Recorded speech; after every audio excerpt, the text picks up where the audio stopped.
नमस्कार दोस्तों, मैं रेखा तिवारी जागृति एजुकेशन चैनल में आपका स्वागत करती हूँ। आज का टॉपिक है आपका इंडियन फंडामेंटल राइट्स, जो आपको यहाँ लिखा है व्हाइट बोर्ड पे 6 है। इसके पहले आपका 7 था, जो 44वें संविधान संशोधन के तहत 1978 में उसको हटा दिया गया। हटाया नहीं गया मतलब उसको कानूनी अधिकार बना दिया गया और संविधान के भाग 12 में आर्टिकल्स 300A में रख दिया गया।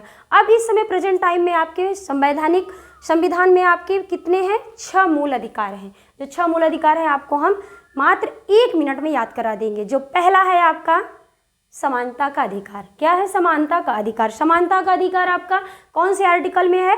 तो आप इसको केयरफुली याद रखेंगे। 14 to 18 में 14 से 18 तक आपका है समानता का अधिकार, यानी ये। और दूसरा है आपका स्वतंत्रता का अधिकार, फंडामेंटल फ्रीडम।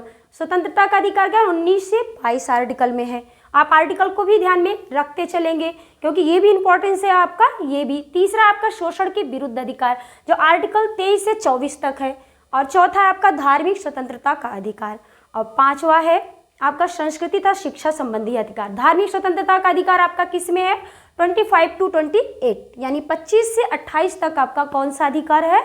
धार्मिक स्वतंत्रता का अधिकार। उसके बाद आपका आता है संस्कृति तथा शिक्षा संबंधी अधिकार। कौन से आर्टिकल्स में है? 29 से 30 तक।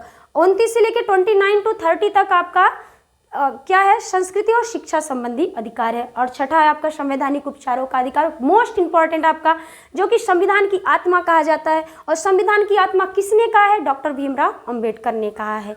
तो ये रहा आपके 6 मौलिक अधिकार जो आपके एग्जाम में बहुत ही इंपॉर्टेंस है। इसके आर्टिकल्स नाम सब आते ही रहते हैं, तो आपको कंप्लीट हो जाना चाहिए, याद हो जाना चाहिए। धन्यवाद।